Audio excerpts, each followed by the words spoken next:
এই যে সুন্দর মিষ্টি একটা ছেলেকে দেখছেন, এই ছেলেটা আমার ছেলে। আলহামদুলিল্লাহ, আমি আজকে আপনাদের সাথে নতুন একটা অভিজ্ঞতা শেয়ার করব। হ্যালো এভরিওয়ান, আমি তুলি। আসসালামু আলাইকুম, কেমন আছেন সবাই? আমি আসলে আজকে এমন একটা অভিজ্ঞতা শেয়ার করব যে অভিজ্ঞতাটা আসলে ছেলে মানুষ ছাড়া এই ধরনের কাজ করা খুবই ডিফিকাল্ট। মেয়েদের পক্ষে আসলে সত্যি আল্লাহ সব কাজ করার তৌফিক দেয় নাই। তো এই যে এখানে দেখছেন, আমি একটা জায়গায় বলতে আমি গ্যারেজে যাই। তো গ্যারেজে যে যখন দেখি যে কত ঝুঁকির সাথে ওরা এই যে বিল্ডিংয়ে প্লাস্টার করতেছে, তো এটা দেখে আমার খুব মায়া হয়। আমার ছেলেও বারবার জিজ্ঞেস করে যে মা, ওনারা কিভাবে এখানে বসে বসে কাজ করতেছে, ওনাদের ভয় লাগতেছে না? আমি আসলে গ্যারেজে গিয়েছিলাম, প্রতিদিনকার মতো আমি আমার স্কুটি নিয়ে বাচ্চাদেরকে স্কুলে পৌঁছাই দিই। তো যথারীতি আজকে সকালে যখন আমি স্কুটি নিয়ে বের হব, ঠিক তখন দেখি স্কুটিটার স্টার্ট নিচ্ছিল না, সম্ভবত ব্যাটারিটা ডাউন হয়ে গেছিলো। আমারটা যদিও পেট্রোলে চলে, তারপরেও আপনারা হয়তো জানেন যে সমস্ত বাইকেরই একটা করে ব্যাটারি থাকে। তো যাই হোক, তো আমি ওটার জন্যই গিয়েছিলাম। তো আমার একটা অনলাইন বিজনেসও আছে, এটা থাকার কারণে আমি যখন ওই যে গ্যারেজের সামনেই যাই, তখন দেখি যে এখানে খুব বড় একটা এমব্রয়ডারি কারখানা।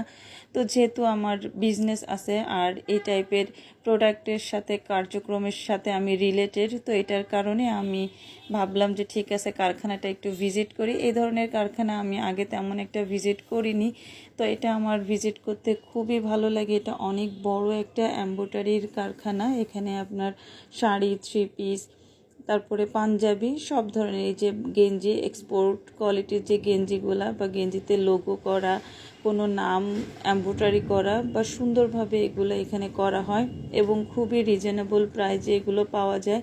আমি আসলে কখনো প্রোডাক্ট তৈরি করিনি, আমি সবসময় মার্কেট থেকে হোলসেলারদের কাছ থেকে নিয়ে আসি, যারা এই প্রোডাক্টগুলো পুরোপুরি রেডি করেই কাস্টমারকে দেয়, ঠিক ওদের কাছ থেকে আমি প্রোডাক্টগুলো নিয়ে আসি। যখন এই লন্ডন লেখা গেঞ্জিটা থেকে আমি এটা এক ধরনের রাবার, এটা রাবারটা দিয়েই হচ্ছে এমব্রয়ডারিটা করা, এটা লাগে।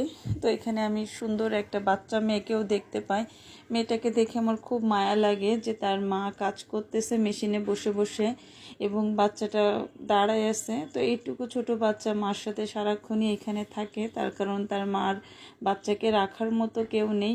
তো উনি যখন কাজে আসে তখন বাচ্চাটাকে সাথে করে নিয়ে আসে। আর এখানে কাজের কোয়ালিটি দেখেন।